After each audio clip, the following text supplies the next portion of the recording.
मदतीसाठी येतोय। मात्र संतोष देशमुख हत्या प्रकरण हे संघटित गुन्हेगारीमधून असल्याचे पुरावे पोलिसांकडून सादर करण्यात आलेले आहेत। सध्या वाल्मिक कराडच्या वकिलांकडून युक्तिवाद सुरू आहे। मात्र एसआयटी कडून काय युक्तिवाद करण्यात आला ते आपण पाहूया। आरोपी कृष्णा आंधळे फरार आहे, त्याला लपवण्यासाठी आरोपींनी मदत केली का हे तपासायचं आहे, असं काही वेळापूर्वी एसआयटीने कोर्टामध्ये सांगितलं। तर आरोपी कराड गुले चाटेमध्ये काय संबंध आहेत ते तपासायचं आहे, असं सरकारी वकिलांनी युक्तिवाद करताना म्हटलंय। गुले चाटे फरार असताना त्यांना कुणी मदत केली ते तपासायचं आहे, असं सरकारी वकिलांनी म्हटलं। तर कराडची परदेशात काही संपत्ती आहे का ते तपासायचं आहे, असं देखील सरकारी वकील म्हणाले। तर कुठल्याही आरोपीने कराडचं नाव घेतलेलं नाही, असा युक्तिवाद कराडचे वकील सिद्धेश्वर ठोंबरे यांनी केलेला आहे। कराड विरोधात कोणताही ठोस पुरावा नाही, कराडच्या वकिलांनी हा युक्तिवाद केलाय। त्याचबरोबर वाल्मिक कराडवर हत्येचा गुन्हा लागू होऊ शकत नाही, असं कराडच्या वकिलांनी युक्तिवाद करताना म्हटलेलं आहे।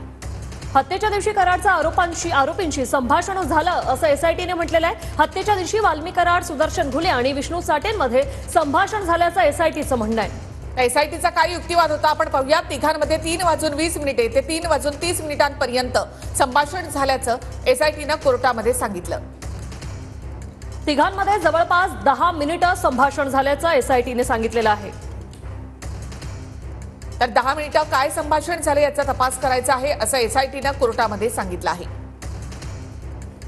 संतोष देशमुखांच्या अपहरणाची वेळ आणि संभाषणाची वेळ ही मिळती जुळती असल्याचं एसआयटीने युक्तिवाद करताना नमूद केलेलं आहे। 3:15 दरम्यान संतोष देशमुख यांचं अपहरण झालं, असं एसआयटीने कोर्टामध्ये सांगितलं। एफआयआर मध्ये संतोष देशमुखांचं 3 वाजता अपहरण झाल्याचा उल्लेख आहे। तर ही वेळ मिळती जुळती असल्याचं एसआयटीने कोर्टामध्ये म्हटलेलं आहे। तर कराडची विदेशात मालमत्ता आहे का याची चौकशी सुरू असल्याचं सरकारी वकिलांनी कोर्टामध्ये सांगितलं। चाटे गुले कराड मधले संबंध तपासायचे आहेत, असं देखील युक्तिवादादरम्यान सरकारी वकील यांनी म्हटलेलं आहे। तर सध्या सिद्धेश्वर ठोंबरे वाल्मिक कराडचे वकील जे आहेत ते युक्तिवाद करतायत।